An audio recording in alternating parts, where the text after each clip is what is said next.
Students எல்லாருமே வந்து உங்களுடைய சாய்ஸ் லிஸ்ட்டை வந்து பக்காவாக ப்ரிப்பேர் பண்ணிக்கிட்டு இருப்பீங்க. சில பேர் வந்து சாய்ஸ் லிஸ்ட்டை வந்து ரெடி பண்ணியிருப்பீங்க. சில பேர் வந்து அதுக்கான காலேஜஸை தேடிட்டு இருப்பீங்க. சில பேர் வந்து அதை பற்றின ஐடியாவே இல்லாமல் இருப்பீங்க. ஸோ உங்களுக்கு ஒரு சின்ன ஒரு ஐடியா, ஒரு டிப்ஸை தான் நம்ம வந்து இந்த வீடியோவில் நம்ம சொல்ல போகிறோம். அதாவது வந்து சாய்ஸ் லிஸ்ட் அப்படின்னாலே ரெண்டு டைப் தான் சாய்ஸ் லிஸ்ட், ஓகேங்களா? ஒன்று வந்து பார்த்திங்க அப்படின்னா உங்களுடைய மார்க்கை பேஸ் பண்ண ஒரு சாய்ஸ் லிஸ்ட். இன்னொன்று பார்த்திங்க அப்படின்னா சில உங்களுடைய பர்சனல் ரீசன்ஸ், ஓகேங்களா? பர்சனல் ரீசன்ஸை பேஸ் பண்ணி சில சாய்ஸ் லிஸ்ட் வந்து இருக்கலாம், ஓகேங்களா? அதாவது வந்து மார்க்கை பேஸ் பண்ண சாய்ஸ் லிஸ்ட் அப்படிங்கிறது உங்களுடைய மார்க் வந்து நீங்கள் எக்ஸாம்பிளுக்கு வந்து நீங்கள் ஃபஸ்ட் ரவுண்டில் கலந்துக்கக்கூடிய ஒரு ஸ்டூடெண்ட்டாக இருந்தீங்க அப்படின்னா 200 கட் ஆஃப்லேருந்து 171 கட் ஆஃப் வரைக்கும் என்னென்ன காலேஜஸ் எல்லாம் நமக்கு கிடைக்கும் அப்படிங்கிறத அனலைஸ் பண்ணி அந்த காலேஜில் எந்தெந்த காலேஜுக்கு எந்த பிளேஸ் கொடுக்கலாம், உங்களுடைய ப்ரையாரிட்டி எந்தெந்த காலேஜஸ், எந்த கோர்ஸ் வந்து உங்களுடைய ப்ரையாரிட்டியாக இருக்குது அப்படிங்கிறதுக்கு தகுந்த மாதிரியான சாய்ஸ் லிஸ்ட்டை ரெடி பண்ணுறது தான் உங்களுடைய மார்க்கை பேஸ் பண்ண ஒரு சாய்ஸ் லிஸ்ட், ஓகேங்களா? இதில் வந்து நீங்கள் உங்களுக்கு எங்கே வேணாலும் காலேஜ் கிடைக்கலாம். எது கிடைச்சாலும் நீங்கள் வந்து அக்செப்ட் பண்ணிக்கூடிய ஒரு மனநிலையில் தான் இருக்கணும். ஸோ உங்களுக்கு எங்கே லாக் ஆகும் என்ன அப்படிங்கிறத உங்களால் வந்து அவ்வளோ ஈஸியாக வந்து நம்ம சொல்லிட முடியாது. ஒரு 10 காலேஜ் வந்து நீங்கள் சூஸ் பண்ணி வச்சுருந்தீங்க அப்படின்னா அதில் ஒரு காலேஜ் உங்களுக்கு கிடைக்கும். மார்க்கை பேஸ் பண்ண காலேஜுங்கிறது இப்படி தான் இருக்கும், ஓகேங்களா? இன்னொரு டைப் அப்படின்னு பார்த்தீங்கன்னா சில ஸ்டூடெண்ட்ஸ் வந்து அவங்க ப்ரீ புக்கிங் பண்ணியிருப்பாங்க.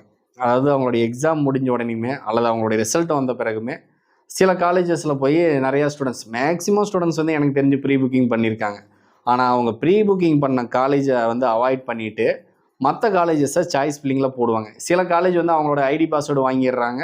ஸோ அவங்க காலேஜ் மட்டுமே வந்து சாய்ஸ் ஃபில்லிங்கில் வச்சு எடுப்பாங்க. அது வந்து ஒன்றும் பிரச்சனையே கிடையாது. ஆனால் சில ஸ்டூடெண்ட்ஸ் வந்து அவங்க ஐடி பாஸ்வேர்டு வந்து அவங்க கையில் தான் வச்சுருப்பாங்க. அப்படி இருக்கும் பொழுது அவங்க அட்மிஷன் போட்ட சர்டிஃபிகேட்ஸை சப்மிட் பண்ண காலேஜஸை விட்டுட்டு மற்ற காலேஜஸ் வந்து சாய்ஸ் ஃபில்லிங்கில் கொண்டு வரும் பொழுது அந்த காலேஜ் ஏதாவது லாக் ஆகும் பொழுது இங்கே இருக்கக்கூடிய சீட்டோ, இங்கே இப்போ நீங்கள் கட்டின பணமோ, நீங்கள் இங்கே இருக்கக்கூடிய சர்டிஃபிகேட்ஸோ வந்து உங்களால் வந்து உடனடியாக வாங்க முடியாது. உங்களுக்கு கிடைச்ச காலேஜஸில் நீங்கள் போய் உங்களுக்கு கொடுத்துருக்கக்கூடிய டைமில் நீங்கள் இங்கே வந்து ரெக்கவர் பண்ணி அந்த காலேஜில் கொடுத்து உங்களால் ஜாயின் பண்ண முடியாது. அதனால் நீங்கள் ஒரு காலேஜில் ப்ரீ புக்கிங் போட்டிருந்தீங்க அப்படின்னா அதுதான் உங்களுடைய ப்ரையாரிட்டியாக இருக்கணும். அதுதான் உங்களுடைய ஃபஸ்ட் ப்ரிஃபரன்ஸாகவும் இருக்கணும், ஓகேங்களா? ஸோ அப்படி இருந்தால் தான் உங்களால் வந்து கரெக்டாக வந்து அந்த காலேஜஸில் படிக்க முடியும். நீங்கள் ஒரு சின்ன தவறு பண்ணி உங்களுக்கு அந்த சீட் வந்து நீங்கள் ஆல்ரெடி ப்ரீ புக்கிங் பண்ண காலேஜில் சீட் மிஸ் ஆனால் உங்களுக்கு 7.5 இருக்கட்டும், அதே போல் பார்த்தீங்க அப்படின்னா ஃபஸ்ட் கிராஜுவேட்டாக இருக்கட்டும், உங்களுக்கு கிடைக்கக்கூடிய ஸ்காலர்ஷிப்ஸாக இருக்கட்டும், கவர்மெண்ட் கோட்டாக்கு கிடைக்கக்கூடிய சலுகைகள் எதுவுமே உங்களுக்கு கிடைக்காமல் போயிடும். நீங்கள் அப்புறம் அங்கே மேனேஜ்மெண்ட் கோட்டாவில் தான் கண்டினியூ பண்ண முடியும். அதே போல் உங்களுக்கு கொடுக்கக்கூடிய 5 நாளில் நீங்கள் சர்டிஃபிகேட்ஸையோ பணத்தையோ இங்கே ரெக்கவர் பண்ணி அங்கே சப்மிட் பண்ண முடியாது. ஸோ அதனால் வந்து நீங்கள் அப்படி ஒரு ஐடியா இருந்துச்சு, நீங்கள் போட்டிருந்தீங்க, ஆல்ரெடி ப்ரீ புக்கிங் பண்ணியிருக்கீங்க அப்படின்னா அது மட்டுமே நீங்கள் சாய்ஸ் ஃபில்லிங்கை கொண்டு வாங்க. ஒருவேளை உங்களுக்கு அடுத்த காலேஜஸ் ஃபில்லிங் இருந்துச்சு அப்படின்னா அடுத்த காலேஜஸ் நீங்கள் சாய்ஸ் ஃபில்லிங்கில் வைங்க, ஓகேங்களா? அதே போல் சில ஸ்டூடெண்ட்ஸ் வந்து சார் நான் கன்னியாகுமரியில் இருக்கேன், எனக்கு காலேஜ் கிடச்சிருக்குது சென்னையில் கிடச்சிருக்கு, எனக்கு வந்து ரொம்ப லாங் டிஸ்டன்ஸாக இருக்குது, என்னால் அவ்வளோ தூரம் போக முடியாது, 5 நாளைக்கு ஒருக்கா மாதம் ஒருக்கா ஊருக்கு வர்றதுனாலே ரொம்ப தூரமாக இருக்குது, என்னை வந்து அப்பா அம்மா அனுப்ப மாட்டேங்கிறாங்க, பையனை அவ்வளோ தூரம் அனுப்ப முடியாதுங்க அப்படின்லாம் நிறையா சொல்லுவாங்க. ஸோ நீங்கள் அது வந்து ஃபில்லிங் பண்ணும் பொழுதே நீங்கள் தூரமாக இருக்கக்கூடிய காலேஜஸ்லாம் நீங்கள் அவாய்ட் பண்ணிடலாம். அதாவது நீங்கள் எப்படி காலேஜஸ் பார்க்குறீங்க, லாங் உங்களுக்கு ஆகாது அப்படின்னா நீங்கள் அந்த காலேஜை அவாய்ட் பண்ணிடலாம். உங்களுக்கு சரௌண்டிங் எவ்வளோ டிஸ்டன்ஸில் உங்களால் போய் வர முடியுமோ அதுக்கு தகுந்த மாதிரியான காலேஜஸ் பார்த்து அந்தந்த டிஸ்ட்ரிக்டில் வரக்கூடிய காலேஜஸ் மட்டும் நீங்கள் ஃபில்டர் பண்ணி அதில் ஒரு சிறந்த காலேஜஸ் எது அப்படிங்கிறத பார்த்து நீங்கள் ஆர்டர் பண்ணி ஒரு சிறந்த கல்லூரியை நீங்கள் தேர்வு செய்யலாம், ஓகேங்களா? இந்த இடத்துலையும் நீங்கள் மிஸ்டேக் பண்ணக்கூடாது. இந்த இடத்துல நீங்கள் இந்த மாதிரி நீங்கள் பார்க்கும் பொழுது உங்களுக்கு ரொம்ப தூரத்தில் இருக்கக்கூடிய காலேஜஸ் எல்லாம் நீங்கள் அவாய்ட் பண்ணிடணும், ஓகேங்களா?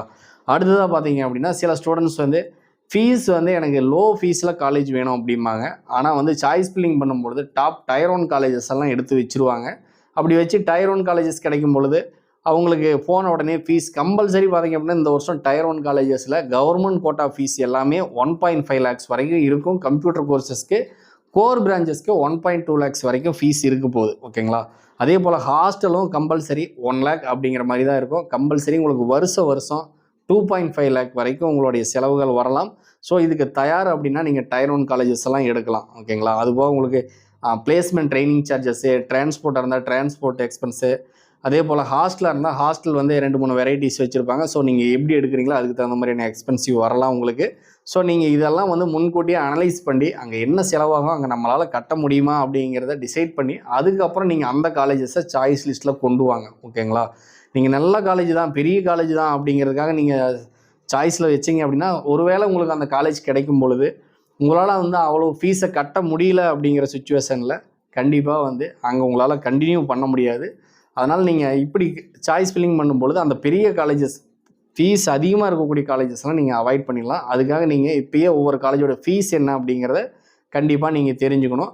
அதில் உங்களுக்கு எது அஃபோர்டபுளாக இருக்கோ அந்த மாதிரியான காலேஜஸ் எல்லாம் எடுத்து ஒரு 10 காலேஜஸ் 20 காலேஜஸ் கிடைக்குது அப்படின்னா, உங்களுக்கு அஃபோர்டபுளான ஃபீஸில் வந்து ஒரு 10-20 காலேஜஸ் இருக்குது அப்படின்னா, அந்த 20 காலேஜஸில் நீங்கள் அதுக்கு ஒரு ரேங்கிங் பண்ணி எது வந்து அதில் பெஸ்ட்டான காலேஜஸ், அதில் வந்து ஓரளவுக்கு பிளேஸ்மெண்ட் கொடுக்குறாங்க, எது வந்து ஃபீஸை வந்து நமக்கு டேர்ம் வைஸில் கட்ட சொல்கிறாங்க, இந்த மாதிரியான விஷயங்கள் எல்லாம் பார்த்து நீங்கள் அதுக்கு தகுந்த மாதிரியான ஒரு சாய்ஸ் லிஸ்ட்டை ரெடி பண்ணி நீங்கள் அந்த மாதிரியான காலேஜஸை நீங்கள் சாய்ஸ் ஃபில்லிங்கில் கொண்டு வரலாம். பெரிய காலேஜஸ் எல்லாம் போடாமல் ஆவரேஜ் ஃபீஸ் இருக்கக்கூடிய காலேஜஸ் மட்டும் நீங்கள் போடலாம். ஓகேங்களா?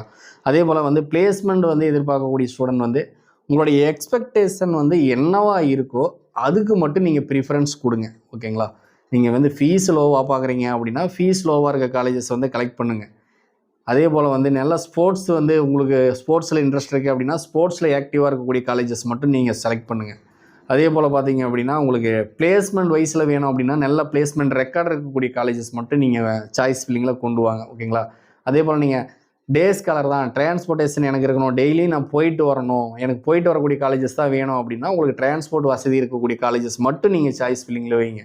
இதை தவிர்த்து நீங்கள் மற்ற காலேஜஸ் எல்லாம் வந்து ஏதாவது ஒரு இடத்துல நீங்கள் இன்சர்ட் பண்ணாலுமே உங்களுக்கு சொல்ல முடியாது, எங்கே வேணாலும் எப்படி வேணாலும் லாக் ஆகலாம். அப்படி ஒரு வேளை உங்களுக்கு லாக் ஆயிடுச்சு அப்படின்னா கண்டிப்பாக நீங்கள் எக்ஸ்பெக்ட் பண்ண ஒரு காலேஜ் வந்து உங்களுக்கு கிடைக்காம போயிடும். ஸோ அதனால் இந்த மாதிரியான சின்ன சின்ன மிஸ்டேக்ஸ் எல்லாம் பண்ணாதீங்க. ஓகேங்களா? சாய்ஸ் லிஸ்ட் அப்படிங்கிறது உங்களுடைய தேவைக்கு தகுந்த மாதிரி, உங்களுடைய எதிர்பார்ப்புக்கு தகுந்த மாதிரி இருக்கணும். ஓகேங்களா? அதை விட்டுட்டு எல்லோரும் பண்ணுற மாதிரி டாப் காலேஜ் பூரா நம்ம மேலே போடலாம், இது வந்து ஜென்ரல் ஃபார்முலா. அதாவது டாப் காலேஜஸ் எல்லாம் மேலே வைக்கணும், மிடில் காலேஜஸ் எல்லாம் நம்ம வந்து ஆவரேஜ் காலேஜஸ் எல்லாம் நம்ம மிடில் வைக்கணும், கொஞ்சம் லோ ஸ்ட்ரக்சர் காலேஜஸ் எல்லாம் நம்ம வந்து பாட்டமில் வைக்கணும் அப்படிங்கிறதெல்லாம் வந்து ஒரு ஃபார்முலா தானே தவிர இது வந்து எல்லோருக்குமே செட் ஆகுமா அப்படின்னு கேட்டிங்க அப்படின்னா எல்லோருக்குமே செட் ஆகாது. நீங்கள் எப்படி வந்து நீங்கள் காலேஜ் பார்க்குறீங்க அப்படிங்கிறத பொறுத்து உங்களுடைய சாய்ஸ் லிஸ்ட் வந்து மாறும். ஓகேங்களா? இதில் ஏதாவது ஒரு கேட்டகரியில் நீங்கள் இருக்கீங்க அப்படின்னா உங்களுக்கு தகுந்த ஒரு சாய்ஸ் லிஸ்ட்டை தான் நீங்கள் ரெடி பண்ணணும். ஜென்ரலாக வந்து ஒரு சாய்ஸ் லிஸ்ட்டை ரெடி பண்ணீங்க அப்படின்னா கண்டிப்பாக ஏதோ ஒரு இடத்துல லாக் ஆயிடுவீங்க. தொடர்ந்து உங்களுடைய கவர்மெண்ட் கோட்டா சீட்டை வந்து நீங்கள் கண்டினியூ பண்ண முடியாமல் போயிடும். ஸோ உங்களுடைய கவர்மெண்ட் கோட்டா வேஸ்ட் ஆயிடும். இந்த தவறை வந்து எக்காரணத்தை கொண்டு யாரும் பண்ணாதீங்க.